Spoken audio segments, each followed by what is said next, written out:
Mi nombre es Manuel Jiménez. Tengo 32 años y, hasta hace muy poco, mi vida era un archivo PDF que nadie en mi familia quería leer. El día que mi padre decidió celebrar por todo lo alto que me echaba de su casa, no escatimó en gastos, lo organizó con el mismo entusiasmo con el que un alcalde inaugura un centro comercial en plena campaña electoral. Entré con el coche por el acceso principal de la vivienda, solo para recoger la última caja de la lavandería que me faltaba, y me quedé de piedra. Sobre el garaje habían estirado una pancarta de vinilo gigante, de esas que aguantan el sol de agosto, con letras rojas en bloque que gritaban a todo el barrio: Adiós, gorrón. No vuelvas. El humo de la barbacoa subía espeso, mezclándose con una música de verbena que retumbaba a todo volumen, de esas que solo se escuchan en las fiestas de los pueblos o en las ferias de barrio. La gente reía y brindaba como si aquello fuera el pregón de las fiestas patronales. Desde el patio trasero, una voz pastosa por el alcohol gritó que un hombre de mi edad, sin un oficio de verdad, de los de mancharse las manos, debería sentir vergüenza de vivir a costa de sus padres. Otra voz, una de esas vecinas que siempre saben de qué pie cojeas, aulló que mi pobre familia ya me había cargado a hombros demasiado tiempo. Entonces, escuché un impacto seco contra el lateral de mi coche. Un trozo de chorizo grasiento resbalando por la chapa. Ahí tienes tu última cena gratis, perdedor. Chilló alguien entre carcajadas. Incluso los niños, contagiados por el odio de los adultos, me señalaban con el dedo. Me quedé allí, petrificado, apretando las llaves del coche con tanta fuerza que sentí el metal clavándose en la palma de mi mano. Lo más aterrador no era el insulto, sino que nadie en ese jardín pensaba que estaba mintiendo. Se habían creído su propia propaganda de tanto repetirla en las cenas de Navidad. No discutí. No derramé ni una lágrima. Entré en la casa, recogí mi caja y, al salir, saqué el móvil para hacer una foto de la pancarta con todos ellos sonriendo debajo, como si posaran para un catálogo de la infamia. Mi padre, Ricardo Jiménez, me vio hacerlo y puso una mueca de suficiencia, ajustándose el delantal mientras me miraba como si por fin me estuviera llevando un recuerdo del lugar que, según él, me había salvado de la indigencia. Me fui de allí en silencio, sin darles el espectáculo que buscaban. 2 semanas después, la pantalla de mi teléfono empezó a arder con notificaciones que nunca pensé recibir. Habla ya, contesta, por favor, te lo ruego, llámame. Antes de contaros el contenido de esas llamadas y el desastre que se desató tras mi marcha, decime qué hora es, donde estáis y desde qué rincón del mundo nos leéis, queridos amigos. Quiero saber hasta dónde es capaz de viajar esta historia. La versión que mi familia vendió a todo Madrid era sencilla, masticada y humillante, de esas que a la gente le encanta consumir porque les hace sentir moralmente superiores. Yo era el divorciado, aunque el compromiso se rompió antes de pasar por el altar, el tipo de 32 años que se pasaba el día teletrabajando con un portátil en el sofá de su padre, dejándose llevar por la corriente mientras los demás tiraban del carro. Esa narrativa funcionaba de lujo en las charlas de la parroquia, en las cañas con los vecinos y en esos hilos de Twitter, X, o forocoches donde la peña se desahoga pidiendo mano dura para que los jóvenes se hagan hombres de una vez. Pero la realidad era mucho más turbia y, sobre todo, mucho más rentable para ellos mientras se mantuviera en la sombra. Me había mudado de nuevo a casa de mi padre 3 años atrás, justo cuando su empresa de rotulación, Jiménez Rótulos e Instalaciones, empezó a hundirse. Solía ser un negocio decente en los polígonos de los alrededores de Madrid, fabricando vallas publicitarias, rótulos para naves y vinilados de furgonetas. Pero los costes de los materiales se dispararon. Los clientes grandes empezaron a pagar tarde y un proyecto importante se quedó bloqueado en la sede electrónica por problemas de licencias municipales que nadie sabía gestionar. De puertas afuera parecían sólidos, pero sobrevivían a base de parches y faroles. Mi padre reaccionó como siempre, gritando. Culpaba a la economía, a las normativas, a los jóvenes y, finalmente, a mí. jamás a su propia gestión. Lo que nunca mencionaba en sus barbacoas era que yo era la única razón por la que su empresa no había echado el cierre 2 años antes. En mi casa solo se respeta el trabajo que viene con botas de seguridad y uniforme. Si no terminas físicamente agotado, no has trabajado. Yo, en cambio, operaba de forma invisible como consultor autónomo y coordinador de licitaciones. Ayudaba a pequeñas subcontratas a organizar sus propuestas para concursos públicos, redactando pliegos y vigilando que la documentación no se cayera a trozos antes de ganar los contratos.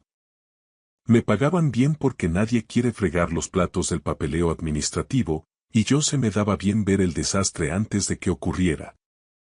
Eso me hacía valioso para las empresas de fuera, pero me convertía en un fantasma invisible para mi propia familia. Al principio, ayudar a mi padre era algo temporal, una parada técnica en el camino. Esa fue la mentira que me conté a mí mismo cada noche durante meses, porque la verdad era un trago demasiado amargo. Estaba rescatando un barco que mi propio capitán se empeñaba en hundir. El primer mes, solo reorganicé algunas facturas que acumulaban polvo en la oficina del taller. El segundo, tuve que pelearme con la administración para arreglar una renovación de licencia olvidada que le habría costado una sanción municipal de 5 cifras. Luego, la caja de Pandora se abrió del todo. Noté que no estaba liquidando el IVA correctamente, acumulando recargos que se comían el poco beneficio que quedaba. Después, encontré contratos de alquiler de maquinaria configurados para renovarse automáticamente a precios absurdos, simplemente porque nadie se había molestado en leer la letra pequeña. Me di cuenta de que la mitad de sus cuentas pendientes eran pura fantasía, no hacía el seguimiento adecuado y su antiguo contable se había marchado a la francesa, sin dejar nada en limpio en la gestoría. Cada vez que yo arreglaba un agujero, aparecían 2 problemas más debajo, como la humedad que pudre el pladur en silencio. A pesar de esto, mi padre jamás me presentó ante nadie como el hombre que mantenía vivo su negocio. En las comidas familiares o frente a los clientes, su frase de cabecera era: "Mi hijo Manuel está viendo qué hacer con su vida ahora mismo, está de paso". Cuando los clientes llamaban en mitad de la cena y yo salvaba un contrato del desastre negociando plazos imposibles, él actuaba como si yo hubiera hecho algo gracioso por accidente. Cuando conseguía planes de pago con los proveedores para que no bloquearan la cuenta de la empresa, les decía a los parientes que yo solo me dedicaba a contestar 4 correos. Hubo un viernes negro en el que tuve que cubrir un desfase crítico en las nóminas porque él prefería morir antes que admitir ante sus instaladores que no tenía liquidez para pagarles. Lo llamó un préstamo, y luego se rió con suficiencia diciendo: "En la familia no se llevan las cuentas". Esa frase importa. Recordadla bien, amigos. Porque las familias como la mía solo dicen eso cuando son ellos los que se benefician de que nadie lleve la contabilidad. Pagué mucho más que la compra del supermercado. Cubrí suscripciones de software de diseño, recibos de luz atrasados del taller que estaban a punto de corte, las tasas de los seguros de las furgonetas y envíos urgentes de materiales que él olvidaba pedir a tiempo. Nunca lo pagaba todo de golpe, por eso mi sacrificio permanecía oculto, diluido en goteos constantes de mi propia cuenta de autónomo. Yo pagaba la diferencia, el déficit, la grasa necesaria para que la máquina no chirriara tanto como para que los de fuera la oyeran romperse. Mi padre odiaba que yo teletrabajara. Para él, la visibilidad era la única medida de la moralidad y el esfuerzo. Si no veía sudor en mi frente o grasa en mis manos, el trabajo simplemente no contaba. Pasaba por la cocina, me veía con los cascos puestos y soltaba: "Qué bien viven algunos", mientras yo estaba en una llamada de tensión máxima intentando evitar la cancelación de un contrato de 11.000 euros. Hacía bromas pesadas sobre mi afición al ordenador y, una hora después, venía a pedirme que le redactara una respuesta a un proveedor porque usaban palabras demasiado técnicas y temía que el cliente estuviera cabreado. Trataba mi competencia como un electrodoméstico. Útil cuando se necesitaba, vergonzoso cuando se reconocía. El resto de la familia, siempre impecable y de apariencia respetable, seguía su ejemplo. En casas como la nuestra, el desprecio cae en cascada desde quien tiene la voz más alta. Mi hermana menor, Lucía, siempre perfecta y preocupada por su imagen, aprendió pronto que burlarse de mí era la forma más rápida de ganarse la aprobación de mi padre. Mi tío Diego se había acoplado a la empresa tras fracasar en sus propios proyectos, dando tumbos entre borracheras de fin de semana que a veces salpicaban los lunes laborables. Mi abuela Lola envolvía cada puñalada en pasajes bíblicos y una falsa preocupación por mi alma. Nadie tenía que coordinarse para humillarme, ese es el genio de un sistema familiar tóxico. Una vez que la jerarquía está clara, todos saben cómo actuar sin necesidad de ensayar. Lo que cambió no fue su opinión sobre mí, sino su ambición. Mi padre empezó a hablar de vender la casa para mudarse a algo más pequeño y disfrutar de su jubilación. Fue entonces cuando comprendí que él realmente se creía su propio mito. Pensaba que él me había mantenido a mí durante estos 3 años. Estaba convencido de que el techo sobre mi cabeza era una prueba de su infinita generosidad. Como yo nunca le envié una factura por mis servicios ni por el dinero inyectado, él decidió que aquello no contaba. Realmente creía que, si yo me marchaba, lo único que perdería sería la molestia de ver a un gorrón ocupando su cocina. Entonces, un viernes por la noche, el aire fresco del jardín trajo consigo una sentencia que no esperaba, pero que necesitaba oír. Escuché a mi padre, entre risotadas y el sonido de los hielos en el vaso, diciéndole a mi tío Diego y a un vecino que estaba pensando en darme un plazo de 90 días para largarme de una vez. Decía que, tal vez, obligarme a tocar fondo por fin haría de mí un hombre de provecho. Se rieron con ganas. Mi hermana Lucía, siempre tan pendiente de quedar bien, también se unió a la burla. Esa fue la primera vez que el dolor dejó paso a una frialdad absoluta. Ya no me sentía herido, por fin veía el tablero con claridad. No hubo confrontación, ni gritos, ni portazos. Mi respuesta no fue emocional, fue analítica. Empecé a documentar. La gente suele pensar que la venganza nace de un arrebato de ira, pero la mía nació entre celdas de Excel y hojas de cálculo. En familias como la nuestra, la rabia se reescribe al instante para favorecer al que más manda. En el segundo en que lloras, te tachan de inestable. En el segundo en que alzas la voz, eres un irrespetuoso. Si te defiendes, simplemente les das la razón. Las pruebas documentales, sin embargo, eran el único lenguaje que mi padre no podía interrumpir con sus voces. Así que construí un registro de todo, y no hablo solo de Calderilla. Documenté la dependencia absoluta que tenían de mí. Creé una cronología detallada de los últimos 30 meses. Cada vez que inyecté liquidez para salvar a Jiménez Rótulos e Instalaciones, el movimiento iba directo al archivo. Cada pago urgente de suministros que cargué a mi tarjeta personal, cada renovación de licencias de software de diseño que ellos ni sabían que existían, cada tasa que pagué online porque la sede electrónica del ayuntamiento les habría bloqueado por deudas anteriores. Registré cada transferencia de Bizum para las tarjetas de combustible de las furgonetas. Cada factura que tuve que corregir de madrugada antes de que un cliente importante la rechazara por errores de bulto. Cada paquete de licitación que monté bajo mi propio perfil de consultor porque mi padre se había saltado el plazo de entrega y luego me había rogado que le echara un cable para no perder el contrato. Guardé cada mensaje de WhatsApp donde decía: «Oye, ¿puedes encargarte tú de esta cosita?». Cada nota de voz del tío Diego mendigando un par de cientos de euros para evitar que el banco le embargara la furgoneta un lunes por la mañana. Cada mensaje de mi hermana Lucía pidiéndome que le adelantara el dinero del alquiler porque papá decía que la cosa estaba apretada y prometiendo devolvérmelo después de una promo con una marca en sus redes sociales. Sobra decir que nunca lo hizo. Cuando vi el total después de 3 años, tuve que reclinarme en la silla y respirar hondo frente a la pantalla. No era solo una cifra alta, era una cantidad grotesca.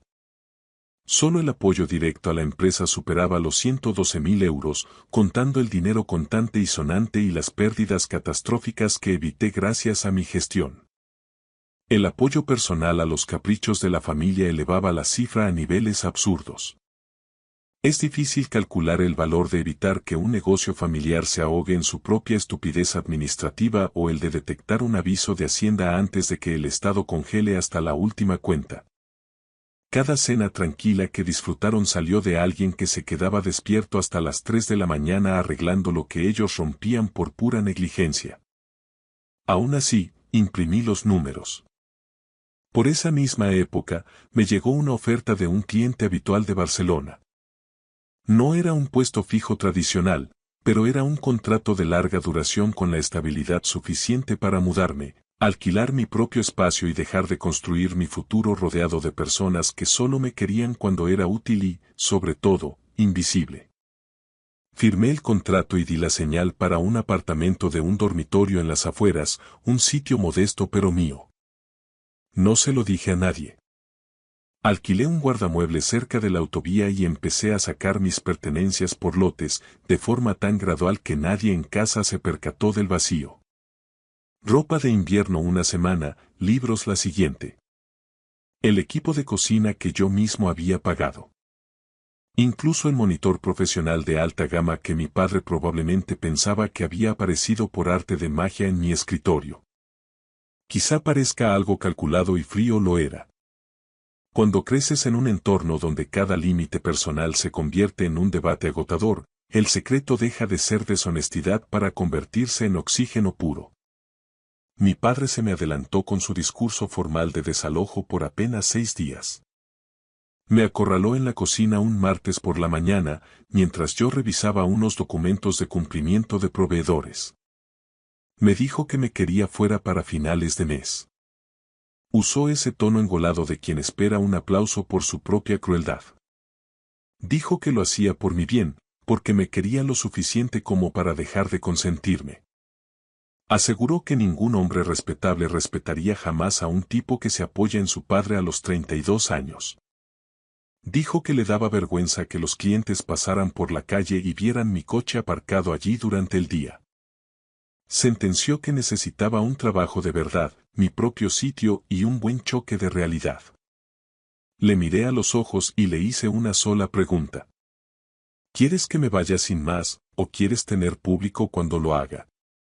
Él sonrió con esa superioridad que le caracteriza y respondió que, pensándolo bien, quizá ambas cosas serían lo ideal para darme una lección definitiva.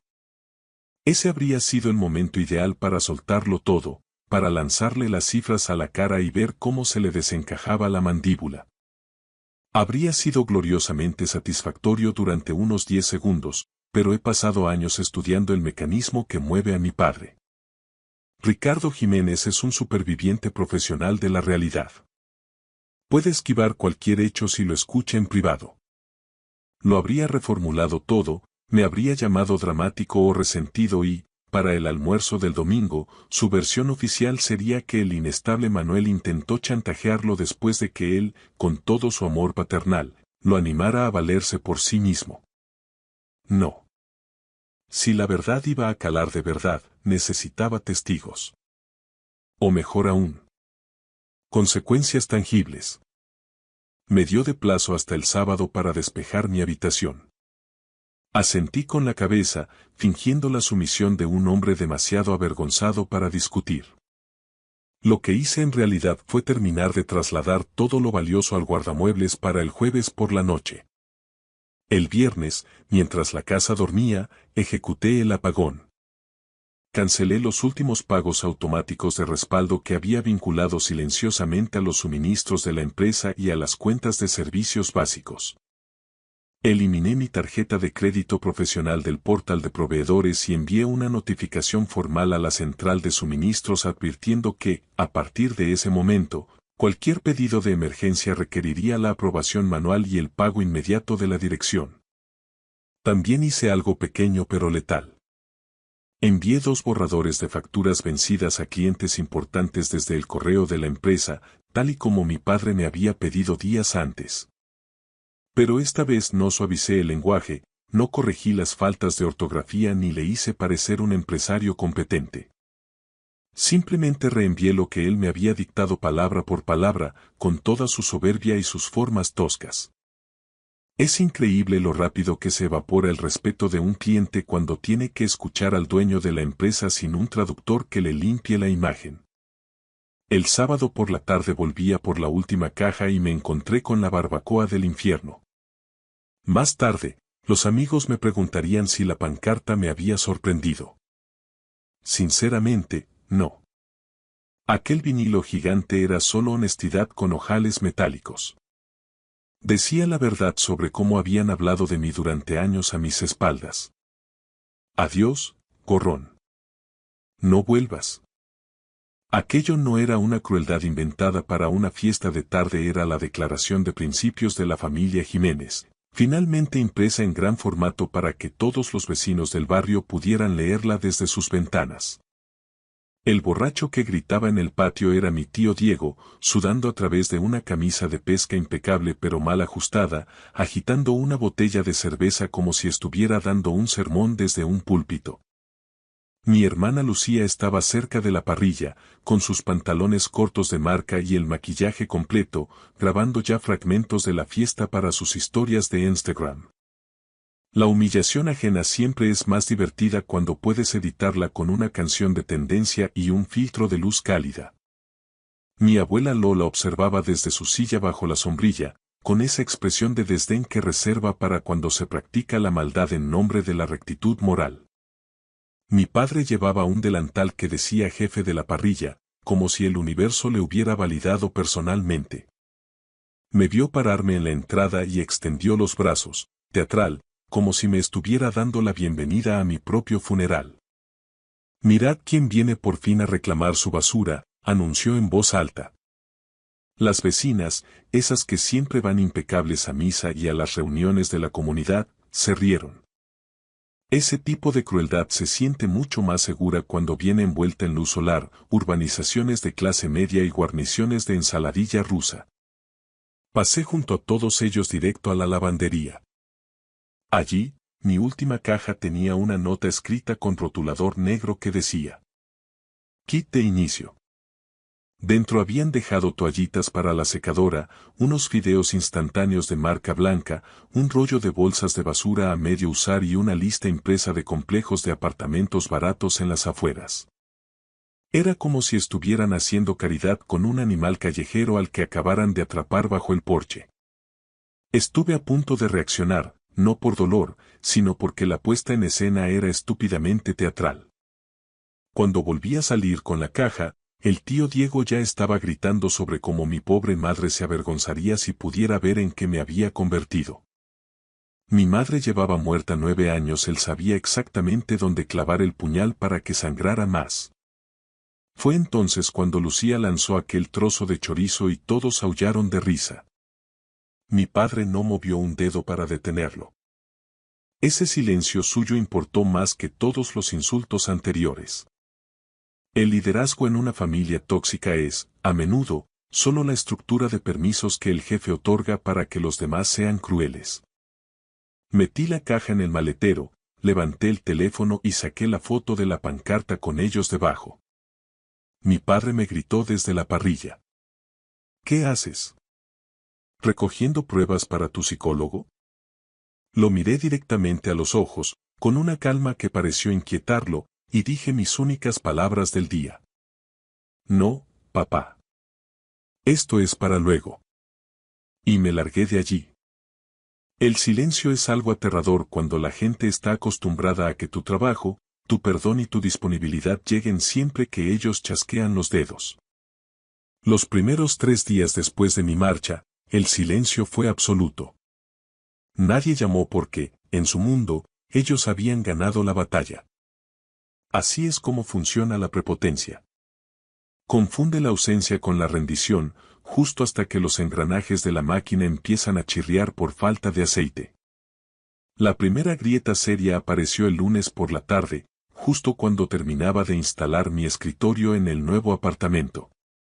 Uno de los clientes municipales de mi padre, un contrato de señalización importante, Rechazó un envío de documentación en la sede electrónica porque el certificado del seguro de responsabilidad civil adjunto había caducado. En condiciones normales, yo habría detectado el aviso semanas antes, habría presionado al corredor de seguros para la renovación y habría subido el PDF actualizado antes de que nadie entrara en pánico. Esta vez, el correo de advertencia se quedó muerto en la bandeja de entrada hasta que el técnico del ayuntamiento copió directamente a mi padre con una frase lapidaria. Último aviso antes de la reasignación del contrato a otra empresa. Mi padre me llamó una vez. Dejé que el móvil vibrara sobre la mesa hasta que se cansó. El martes, el software de gestión de proyectos, donde guardaban todas las órdenes de trabajo, las medidas de los rótulos y las fechas de instalación, se bloqueó. La suscripción mensual se había detenido porque mi tarjeta de respaldo ya no figuraba en el sistema y la tarjeta de la empresa fue rechazada por falta de fondos. De repente, Jiménez Rótulo se quedó a oscuras, sin saber qué furgoneta debía ir a qué polígono. El tío Diego llamó 3 veces seguidas. No dejó mensaje de voz. Mi hermana Lucía me envió un mensaje seco. Papá dice que dejes de ser dramático y que inicies sesión ahora mismo para arreglar esto. El miércoles por la mañana, la compañía eléctrica dejó un aviso de corte en el buzón del taller. Lo sé porque mi padre me llamó a las 7:12 de la mañana, usando ese tono de voz impostado que suele reservar para hablar con el párroco o con el director del banco cuando necesita un crédito. Manuel, hijo, llámame en cuanto leas esto. Hay una confusión con el recibo de la luz. Creo que, por error, tu tarjeta seguía vinculada de alguna manera al pago domiciliado. Llámanos y lo aclaramos. Confusión. Casi tuve que admirar su audacia. Llamar confusión al hecho de que yo llevara meses pagando los suministros de su negocio era un nivel de cinismo digno de estudio. Para el jueves, el tono de los mensajes cambió drásticamente. El tío Diego me envió un audio de WhatsApp divagando, arrastrando las palabras mucho menos de lo habitual, lo que significaba que estaba sobrio y realmente asustado. Dijo que no había querido decir nada malo en la fiesta, que ya sabía yo cómo se ponía él cuando bebía un poco de más y que pelillos a la mar. Luego llegó al grano. Me pidió si podía, por favor, ayudar con la letra de la furgoneta, porque si el banco la embargaba y perdían el vinilado programado para el viernes, todos sufriríamos. Todos. Esa es la palabra mágica que tanto aman los sistemas familiares tóxicos después de haber aislado y humillado a un objetivo. De repente, ya no soy el gorrón de repente, somos todos. Seguí sin responder. El viernes fue cuando la burbuja estalló del todo. Lucía llamó llorando, lo que me confirmó al instante que el problema había pasado de ser un inconveniente comercial a una incomodidad personal. Mi hermana nunca lloraba por principios, lloraba por interrupción de su estilo de vida. Dijo que papá estaba de un humor insoportable, que el tío Diego culpaba a todo el mundo y que la abuela Lola andaba diciendo que Dios estaba castigando la casa por el orgullo de los hombres. Dijo que necesitaba que le enviara 600 euros por Bizum porque el centro de estética donde trabajaba le había recortado las horas, no llegaba para pagar su alquiler y papá le había prometido ayudarla. Pero, al parecer, había algún problema con las nóminas en la empresa, ella estaba muy estresada y me pidió, por favor, que no hiciera de esto un mundo. Esa frase. No hagas de esto un mundo. Me había perseguido durante años como una maldición gitana. No hagas un mundo cuando Diego se mofaba de mi trabajo. No hagas un mundo cuando papá usaba mi habitación como trastero porque debía estar agradecido por tener un techo. No hagas un mundo cuando Lucía pedía dinero y se olvidaba de devolverlo. No hagas un mundo cuando la abuela me comparaba con hombres que siempre iban hechos un pincel, con sus empresas y sus cochazos. Mi dolor siempre era un mundo. Su comportamiento errático era simplemente el clima. Así que le hice una sola pregunta a Lucía. ¿Sabes exactamente por qué papá no puede ayudarte esta vez? Se quedó callada, con ese silencio molesto de hermana pequeña que quiere la solución sin pasar por la vergüenza de entender el problema. No, respondió al fin. Solo repite que el flujo de caja está raro. El flujo de caja está raro, repetí yo. Y me eché a reír. Esa noche volvió a escribirme, esta vez furiosa. Me acusó de estar castigando a la familia solo porque me habían herido los sentimientos. Dijo textualmente. Papá tenía todo el derecho de echarte si no estabas contribuyendo nada a la casa. Añadió que los adultos normales pagan su alquiler y no se quejan. En lugar de discutir, le envié una captura de pantalla. No el archivo completo, solo un recorte de mi hoja de cálculo que mostraba 3 meses de gastos directos. Su nombre asociado a varios pagos, el nombre de la empresa de mi padre y la cuenta de suministros del taller. Debajo, solo escribí. Ya que tanto te interesa el tema de la contribución. No respondió durante 2 horas. Luego, envió un mensaje corto. ¿Qué es esto? Le respondí. Solo una muestra gratis. Mañana os envío el catálogo completo. El sábado por la mañana, mi padre llamó 6 veces antes del mediodía. En el tercer mensaje de voz, la arrogancia habitual de su voz había desaparecido. En el quinto, la ira también se había esfumado. En el sexto, solo quedaba el pánico absoluto vestido con corbata y buenas formas. Manuel, por favor, devuélveme la llamada. Te lo pido como padre. Tenemos que aclarar qué es exactamente lo que has estado pagando y que has desactivado. El tío Diego dice que la cuenta del proveedor de aluminio está bloqueada. La luz del taller tiene un aviso de corte inminente y puede que se lleven una de las furgonetas porque la letra del seguro ha rebotado. Si esto es algún tipo de lección para nosotros. Vale, lección aprendida. Llámame. Lección aprendida. Resultaba interesante su elección de palabras.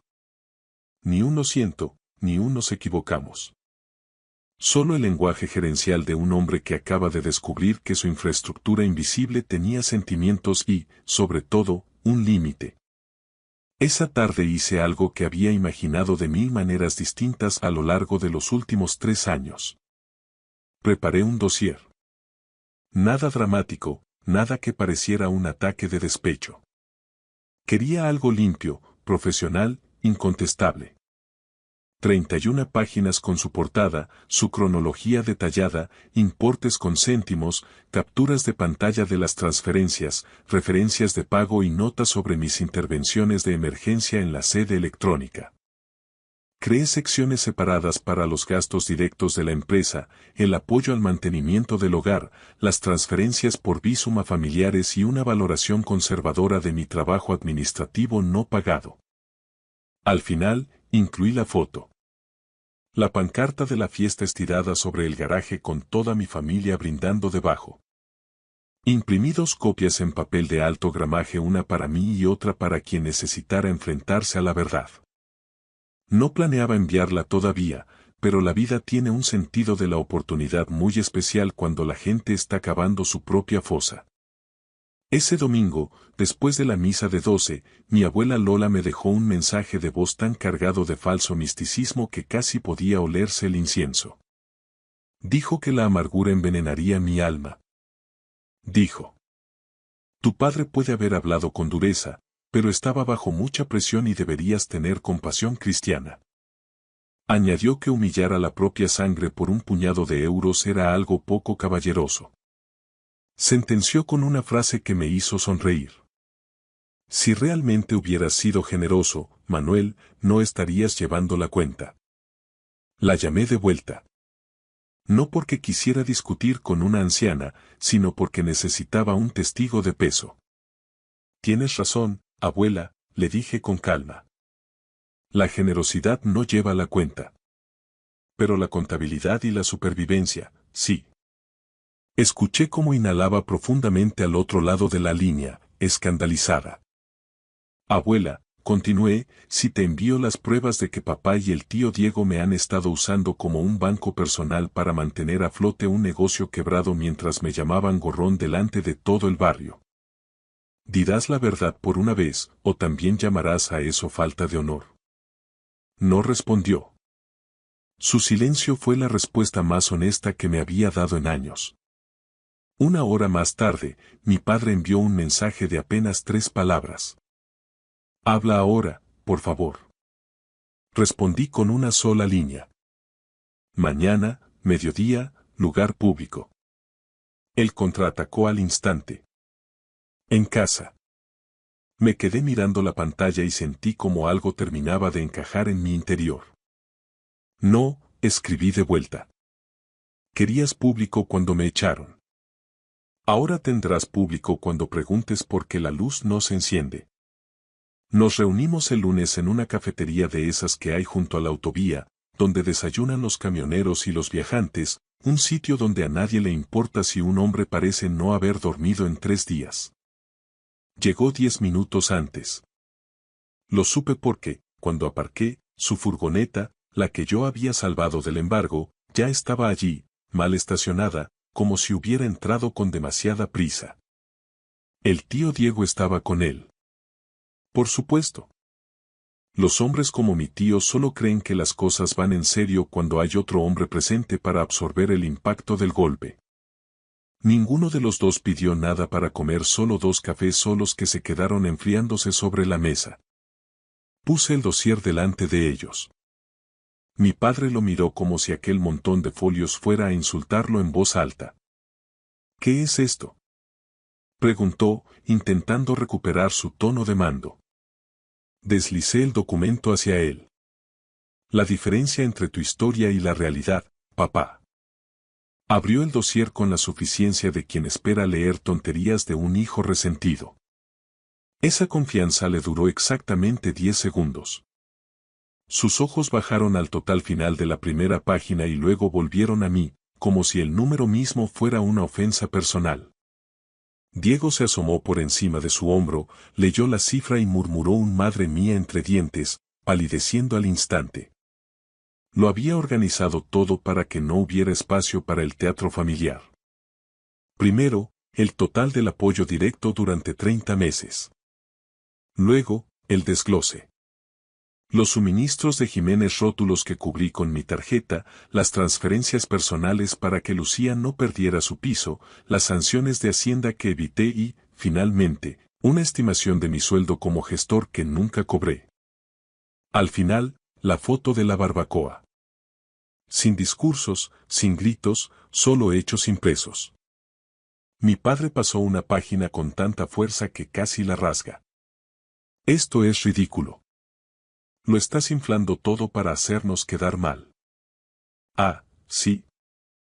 Pregunté apoyándome en el respaldo de la silla. Señala una sola línea que sea mentira. Señaló una partida de gastos de software. Este programa no era para mí. Era para la oficina. Exacto, asentí. Tu oficina. Tu empresa. Tu beneficio. Pasó otra página, nervioso. Estos pagos de gasolina eran temporales, un favor puntual. 3 meses seguidos, le corregí. Y los 3 fueron después de que me aseguraras que las nóminas de los instaladores estaban controladas. Diego ya estaba completamente pálido, evitando mi mirada. Fue entonces cuando mi padre echó mano del último argumento que le quedaba, el más sagrado. La familia se ayuda, Manuel. Eso no significa que puedas actuar como un cobrador de deudas con tu propio padre. Es una cuestión de valores. Curioso, respondí, bajando la voz. Porque cuando yo vivía en tu casa y pagaba todo esto en silencio, lo llamaba ser un gorrón. Pero ahora que tú eres el que vive de mi dinero y yo pido explicaciones, de repente lo llamas familia.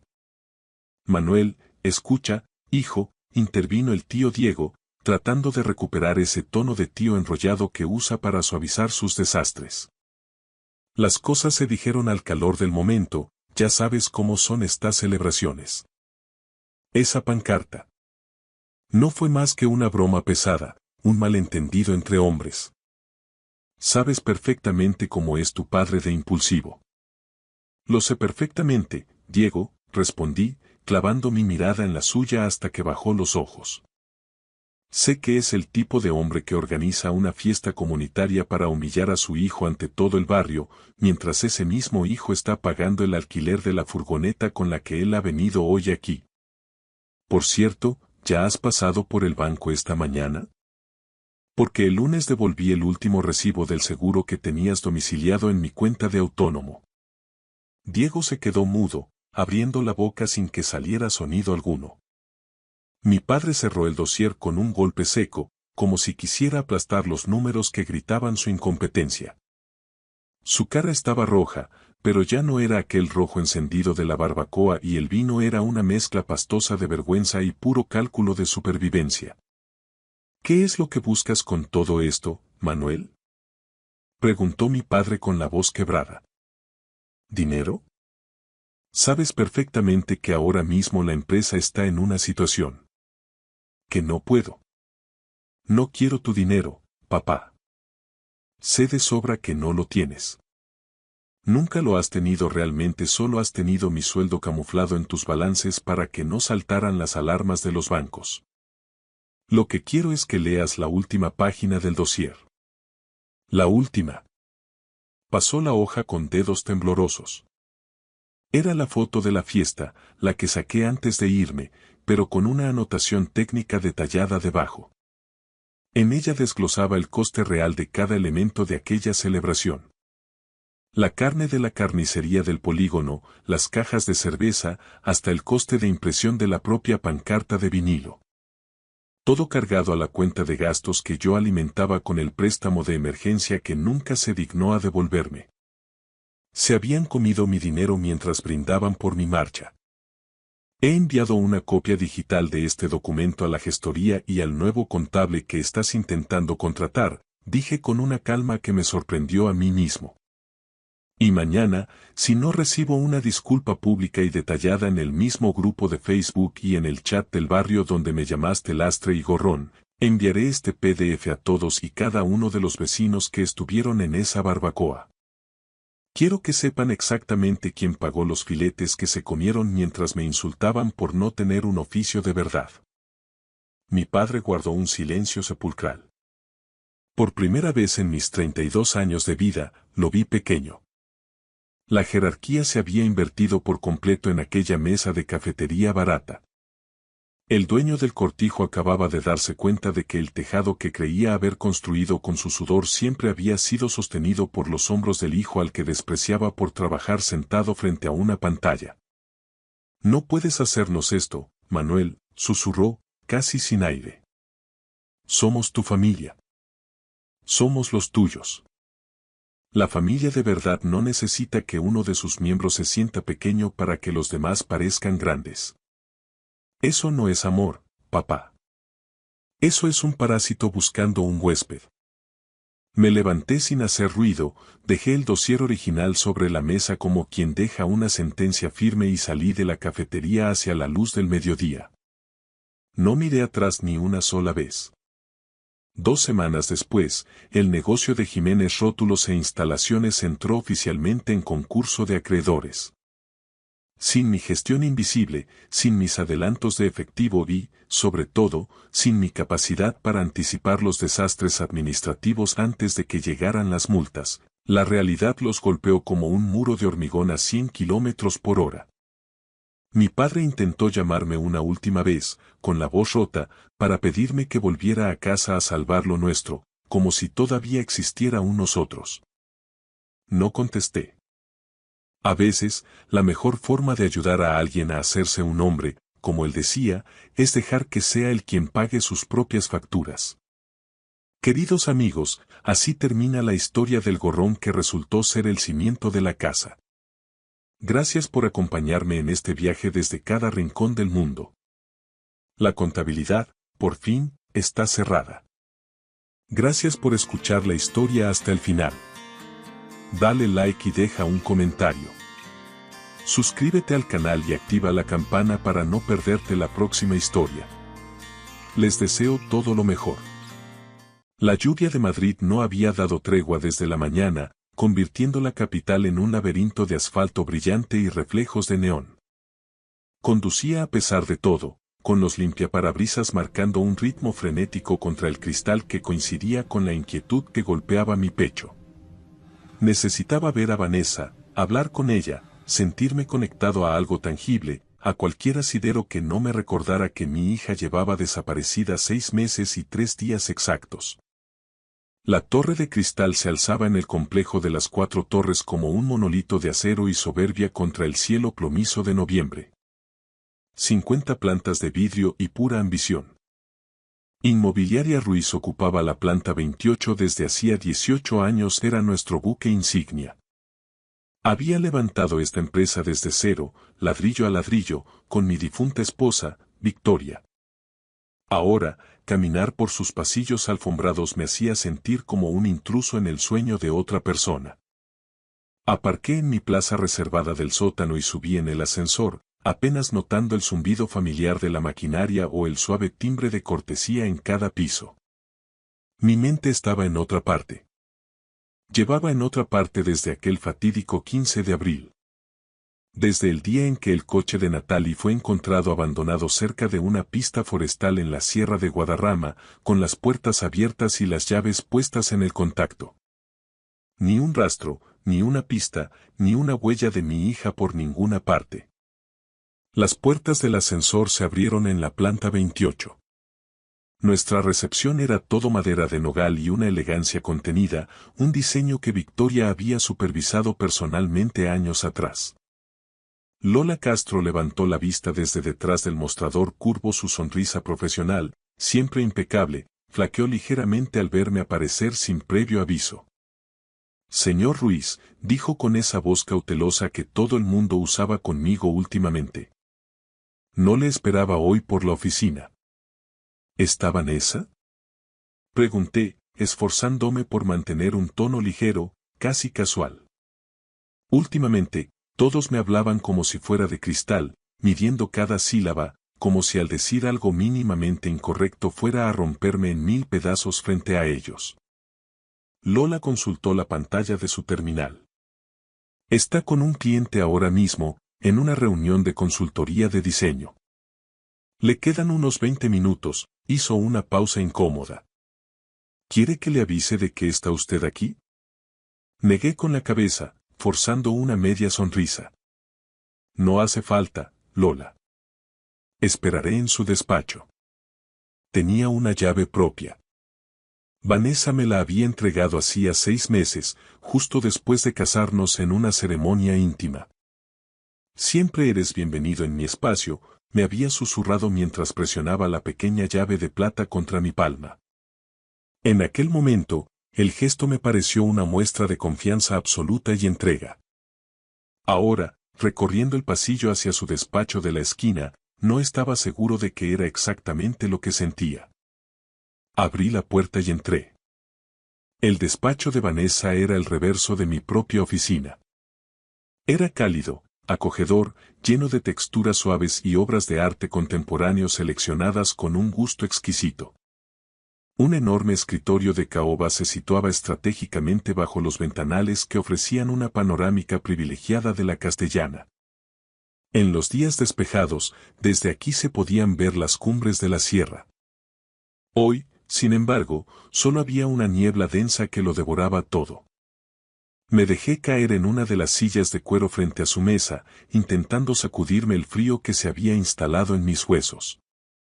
El despacho olía a ella, a su perfume. Algo sutil, carísimo, con notas florales que se quedaban impregnadas en la memoria. Por un momento, cerré los ojos y simplemente respiré aquel aroma. Cuando los abrí de nuevo, mi mirada aterrizó por puro azar en su mesa.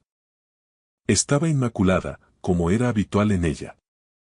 Un portalápices de plata, una pequeña suculenta en una maceta de cerámica artesanal, una agenda de piel cerrada y, junto a ella, apoyado en un ángulo extraño, como si alguien lo hubiera soltado con una urgencia repentina, había un bolígrafo. No era un bolígrafo cualquiera. Era una Mont Blanc Meisterstück, bañada en oro, de esas que poseen un peso específico que se siente importante al tacto. Yo conocía perfectamente ese objeto. Mi corazón dio un vuelco extraño, un tropiezo violento que me obligó a incorporarme, de repente en alerta máxima. Alargué la mano sobre el escritorio y lo tomé. Mis dedos se cerraron sobre el cañón de metal frío. Allí, justo encima del clip de sujeción, casi invisible si no sabías dónde mirar, estaban grabadas dos palabras con una caligrafía delicada y precisa. Natalie R. El aire abandonó mis pulmones de golpe. Giré el bolígrafo entre mis dedos, buscando una explicación lógica, una teoría que no me llevara al abismo. Alguna razón por la que esto no fuera lo que yo sabía que era. Pero no había error posible. Había encargado ese bolígrafo personalmente hacía 4 años en una pequeña joyería artesana del barrio de las Letras. Victoria y yo lo habíamos elegido juntos para celebrar el 18º cumpleaños de Natalie. Recuerdo que pasamos 20 minutos discutiendo la tipografía del grabado. A Natalie le fascinaba. Lo llevaba a todas partes. A la Facultad de Derecho, a las bibliotecas, a sus sesiones nocturnas de estudio. Me hace sentir como una profesional de verdad, bromeaba siempre. Prometió que nunca lo perdería. Pero Natalie llevaba desaparecida desde abril. La Policía Nacional encontró su vehículo a 40 minutos del centro, abandonado en una pista forestal secundaria. Su teléfono estaba en el asiento del copiloto con la pantalla estallada. Su cartera, sus llaves. Todo estaba allí, pero ni rastro de ella. La hipótesis oficial era que había decidido caminar sola por el monte, que quizá había sufrido un accidente o se había desorientado en la espesura. Los equipos de rescate y la unidad canina peinaron la zona durante 2 semanas. No hallaron nada. Después de un mes agónico, el inspector a cargo se sentó frente a mí en el salón de mi casa y pronunció las palabras que terminaron de hundirme. Señor Ruiz, a estas alturas, debemos considerar seriamente la posibilidad de que Natalie no regrese. Dejé de escuchar a partir de ese instante. Entonces, ¿qué hacía su bolígrafo, el que juró no perder jamás, sobre el escritorio de mi actual esposa? Me puse en pie, aún sujetándolo con fuerza, con la mente acelerada procesando escenarios. Quizá Natalie visitó a Vanessa antes de desaparecer. Quizá se le cayó por accidente. No. No tenía sentido. Natalie y Vanessa mantenían una relación distante. Mi hija era educada, pero siempre guardaba las distancias con ella. No había motivo alguno para que Natalie hubiera estado en este despacho privado. A menos que... Me quedé observando el bolígrafo. Pesaba más de lo normal. Demasiado. Por puro instinto, o tal vez por una desesperación ciega, agarré el cuerpo del bolígrafo con firmeza y tiré hacia arriba con fuerza. Durante un segundo, nada se dio. Luego, se escuchó un suave clic mecánico, seco, como el sonido de una cerradura de alta seguridad desbloqueándose. Me quedé paralizado, conteniendo el aliento. La pared revestida de madera tras la estantería de Vanessa comenzó a vibrar sutilmente. Con un zumbido eléctrico casi imperceptible, toda la sección de libros y archivadores se deslizó hacia la izquierda, revelando un pasaje que desafiaba toda lógica arquitectónica del edificio. Detrás de la pared se abría una negrura absoluta y unas escaleras. Una estructura estrecha que descendía hacia un espacio que no figuraba en ningún plano de la torre de cristal. Me quedé en el umbral del despacho, con el bolígrafo aún apretado en el puño, contemplando un vacío que no podía explicar. Mi corazón martilleaba con tal violencia que sentía el pulso en los oídos. Se me había secado la boca por completo. En algún lugar del edificio, oí el eco de un ascensor y voces lejanas en el pasillo. Debería haber gritado. Debería haber salido corriendo a buscar a Lola o llamado a emergencias. En lugar de eso, di un paso hacia la oscuridad y luego otro. La penumbra me devoró.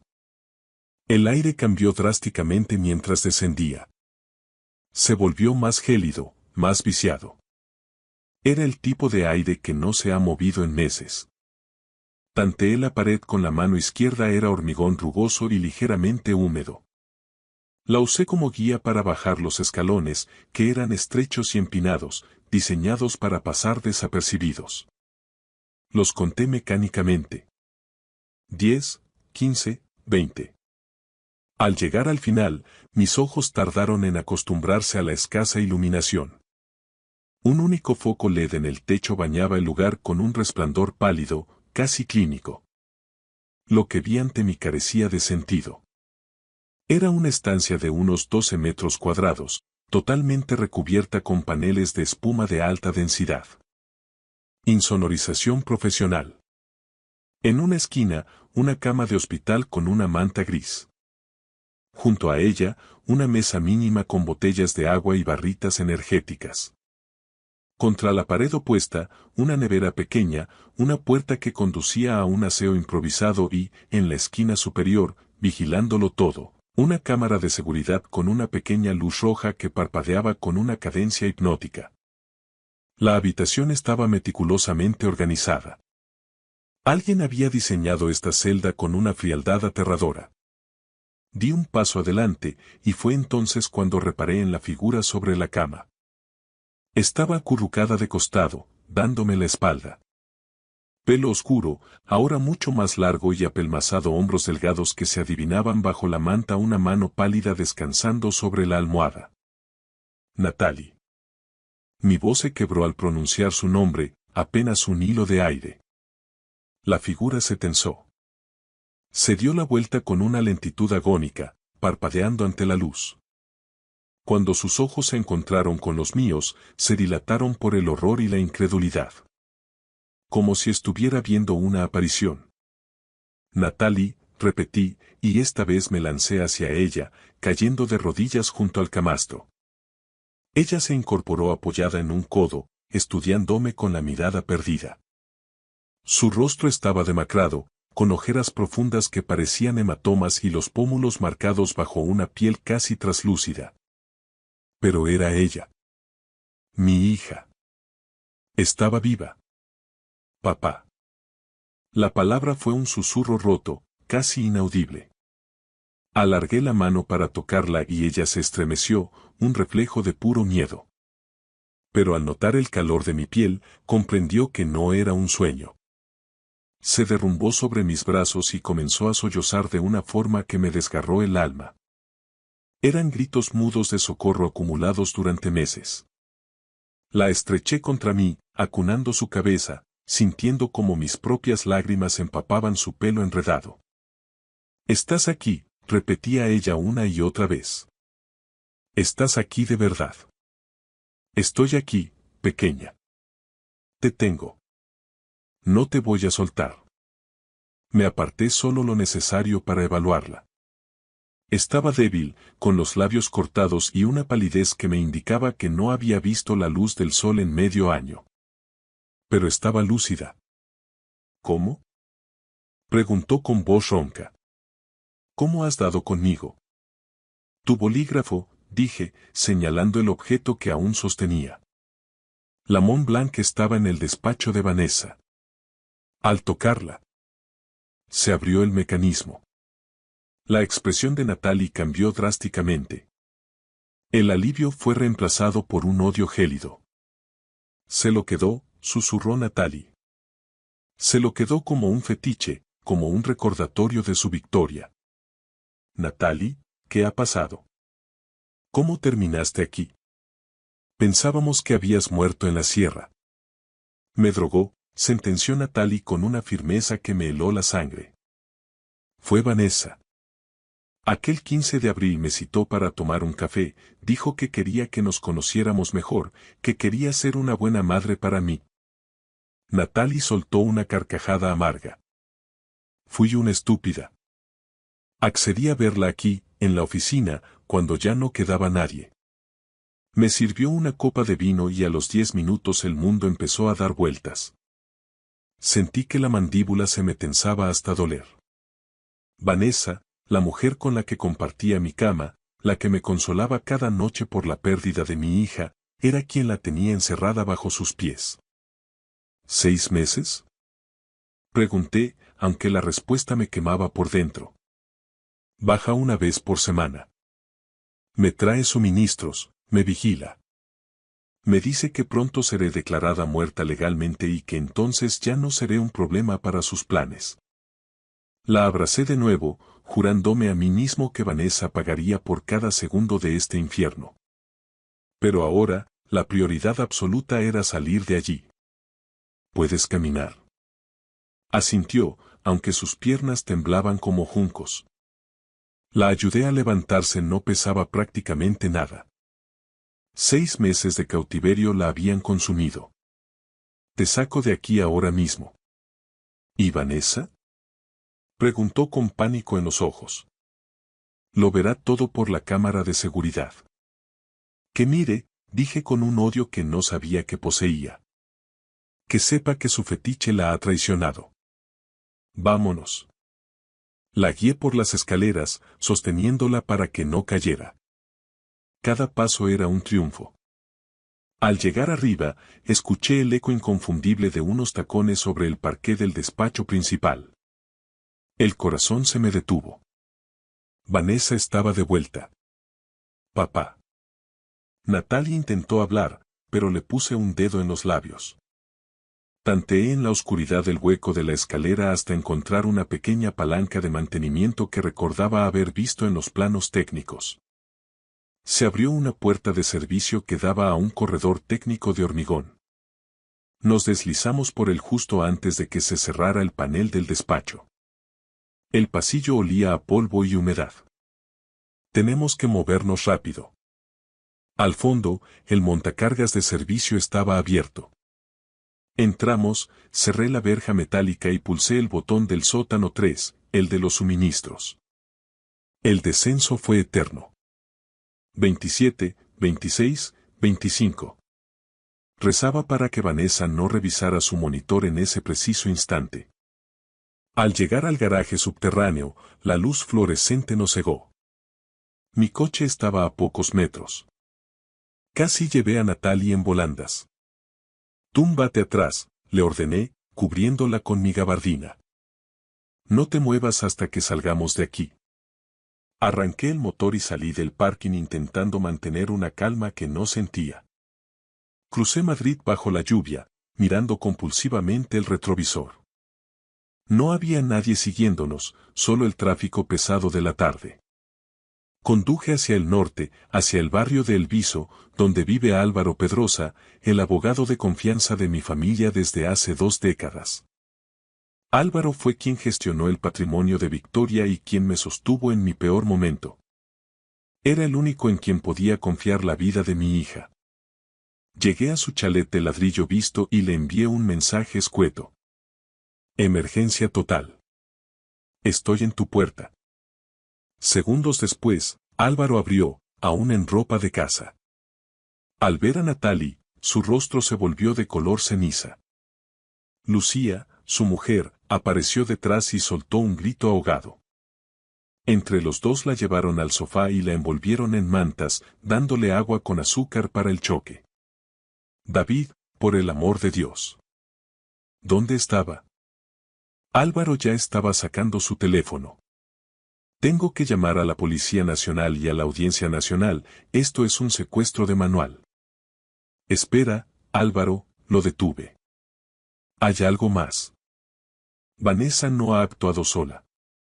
La habitación se sumió en un silencio sepulcral. Natalie, desde el sofá, habló con una voz que parecía venir de ultratumba. No fue solo ella. El tío Esteban estaba con ella. Le oí hablar a través de los paneles de la habitación. Él ayudó a planearlo todo para quedarse con el control de Inmobiliaria Ruiz una vez que tú te hundieras definitivamente. Sentí que el mundo desaparecía bajo mis pies.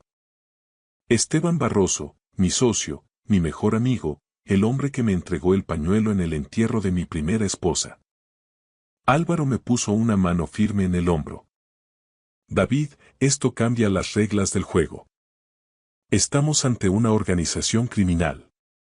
Tenemos que actuar ahora mismo, antes de que se den cuenta de que ella se ha ido.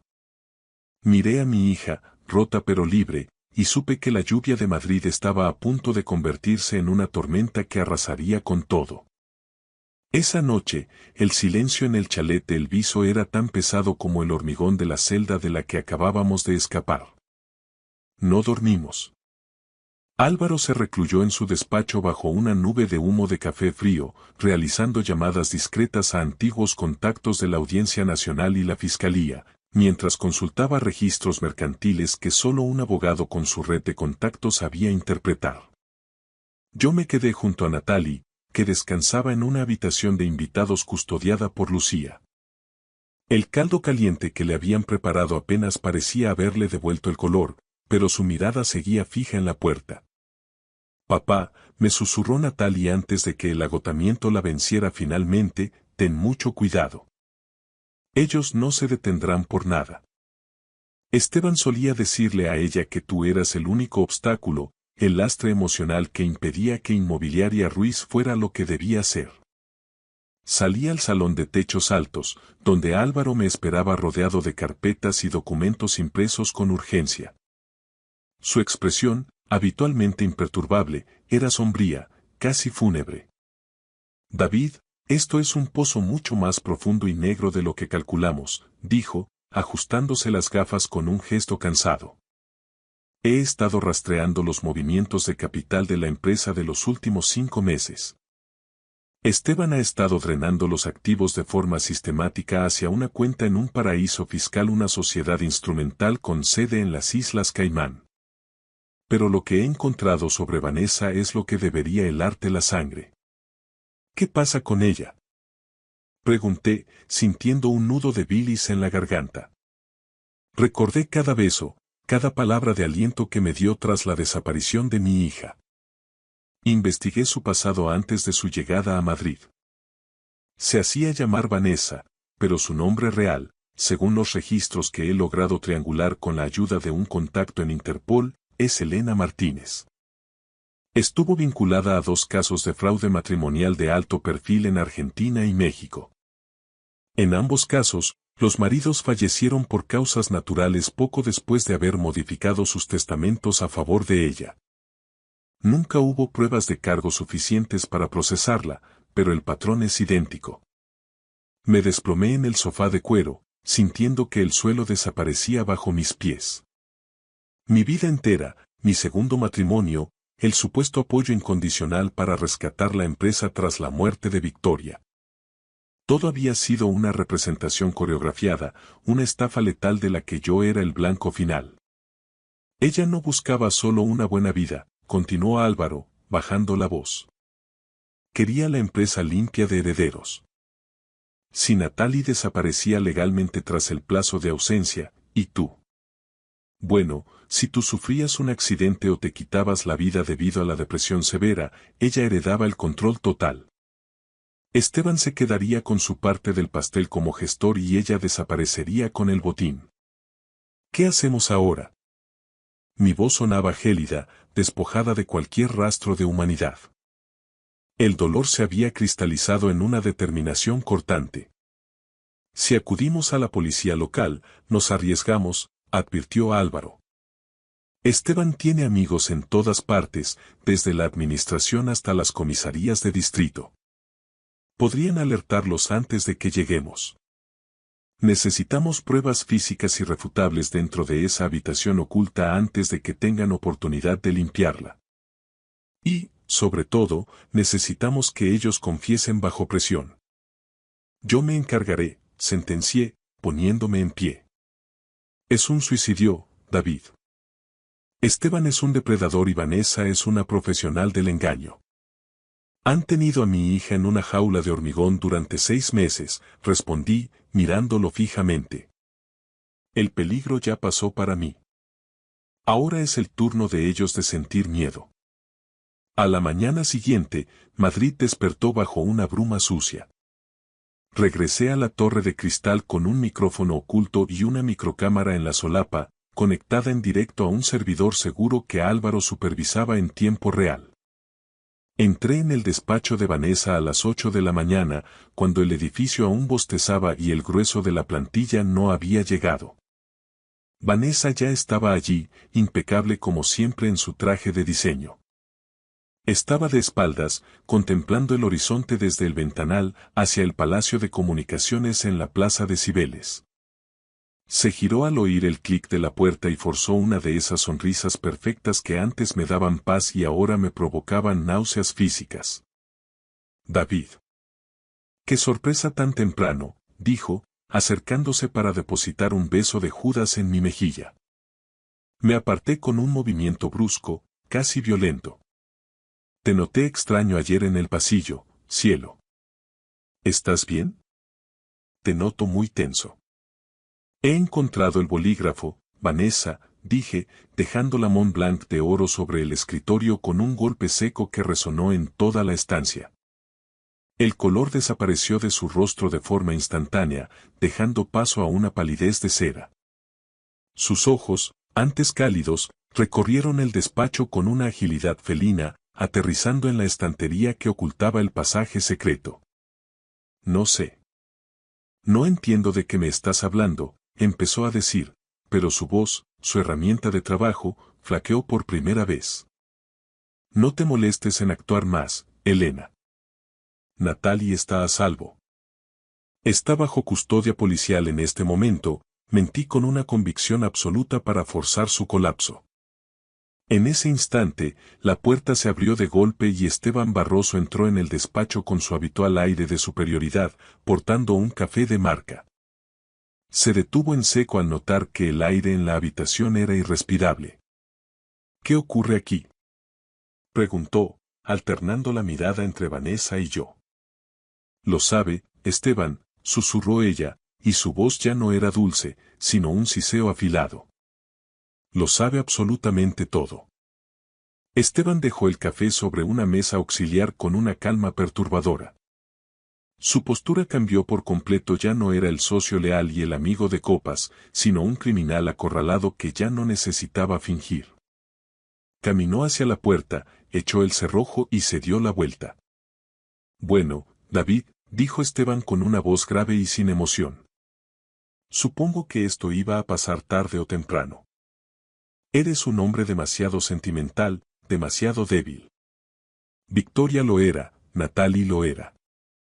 Por eso este negocio nunca alcanzó la cima que yo proyectaba. Siempre frenándome con tu ética de vieja escuela y tus miedos morales.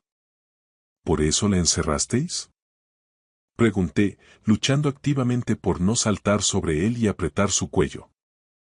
¿Por un porcentaje de beneficios? No se trata solo de dinero, intervino Vanessa, su máscara de esposa perfecta completamente hecha pedazos. Es una cuestión de justicia y eficiencia. Esteban levantó esta empresa contigo, pero tú eras el rostro, el que se llevaba la gloria y los dividendos. ¿Y yo? Yo simplemente soy una consultora de riesgos que sabe cuando una oportunidad es demasiado buena para dejarla pasar. Natalie empezó a sospechar de mis movimientos, a husmear en mis archivos privados. Se convirtió en un problema logístico. La habéis tenido medio año bajo tierra, como a un animal, dije, con la rabia vibrando en cada fibra de mi ser. Iba a ser un trámite temporal, dijo Esteban, encogiéndose de hombros con una indiferencia sociópata. Solo hasta que firmaras la cesión de poderes que ya tengo redactada. Después, bueno, habríais tenido un final trágico y poético juntos. Un padre desolado que no puede soportar la pérdida de su hija y decide terminar con todo. Una historia perfecta para vender a la prensa y estabilizar las acciones. Ya no habrá más historias, Esteban, dije, mirando directamente a la pequeña lente en mi solapa. La función se ha acabado. En ese preciso momento, el eco de las sirenas empezó a rebotar contra los cristales de la torre, subiendo con fuerza desde la Plaza de Colón. Vanessa corrió hacia el ventanal, horrorizada. Abajo, un despliegue masivo de la Policía Nacional bloqueaba los accesos a la Torre de Cristal. Has cometido un error fatal, David, dijo Esteban, sacando un pequeño mando a distancia del bolsillo de su chaqueta. No era un arma de fuego, pero era igual de letal. Si yo no salgo de aquí por mi propio pie, esa habitación de abajo se limpiará. Literalmente. He instalado un sistema de supresión de incendios por gas que no deja rastro de vida ni de ADN. Si Natalie sigue ahí, morirá en segundos. Llegas tarde, Esteban, dije, dándome la vuelta hacia la puerta sin mostrar ni un ápice de duda. Natalie no está ahí abajo. Está contando su historia a un fiscal en este mismo momento. Y la policía tiene la transmisión íntegra de esta confesión que acabas de regalarnos. Esteban intentó abalanzarse sobre mí, con los ojos inyectados en sangre, pero la puerta del despacho saltó por los aires ante el impacto de los arietes de la unidad de intervención. Todo lo que siguió fue un caos controlado de uniformes azules, gritos de detención y el sonido metálico de las esposas cerrándose sobre las muñecas de las dos personas en las que había depositado toda mi fe. El imperio de mentiras de Inmobiliaria Ruiz se estaba derrumbando, y por primera vez en meses, el aire en la planta 28 se sentía limpio. Pasaron los meses, pero el tiempo en Madrid parecía haber recuperado un peso distinto, más real. El juicio no fue solo un trámite legal, sino un auténtico terremoto mediático, un escándalo nacional que monopolizó las portadas del país y el mundo durante semanas. Los titulares hablaban de la celda de la Torre de Cristal y de una trama de codicia que superaba cualquier ficción.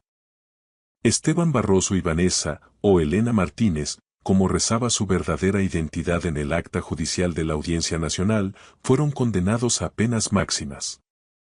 Los cargos de secuestro, pertenencia a organización criminal, administración desleal y tentativa de homicidio les aseguraron una estancia prolongada tras las rejas de Soto del Real.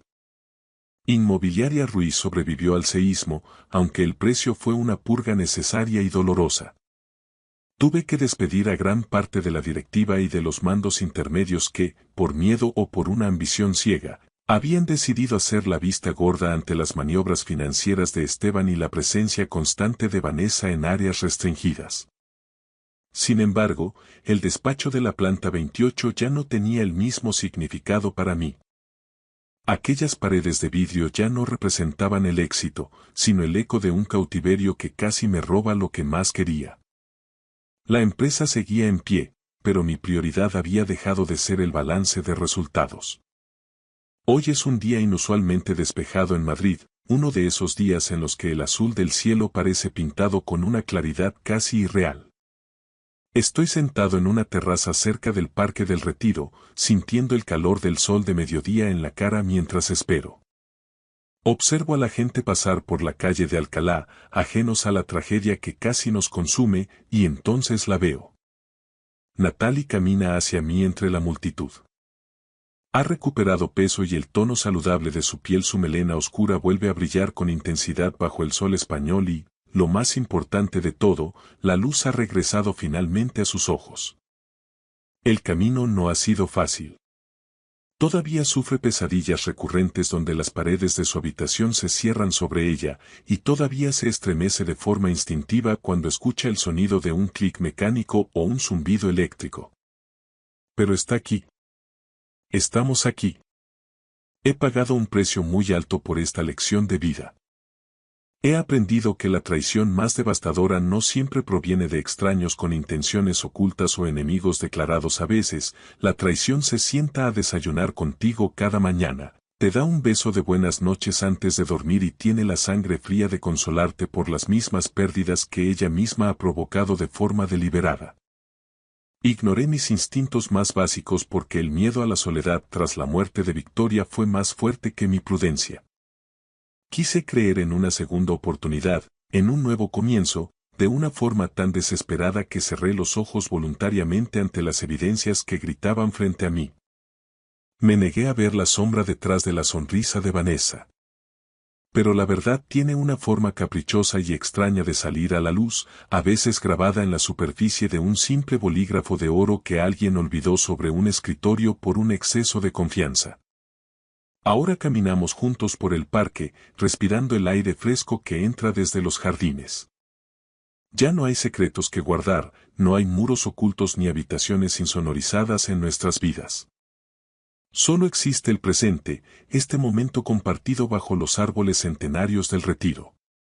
Y por primera vez en mucho tiempo, al mirar hacia adelante, el futuro no me parece un túnel oscuro y asfixiante, sino un camino abierto que ambos podemos recorrer con los ojos bien abiertos y el corazón en paz. Gracias por escuchar la historia hasta el final. Dale like y deja un comentario. Suscríbete al canal y activa la campana para no perderte la próxima historia. Les deseo todo lo mejor.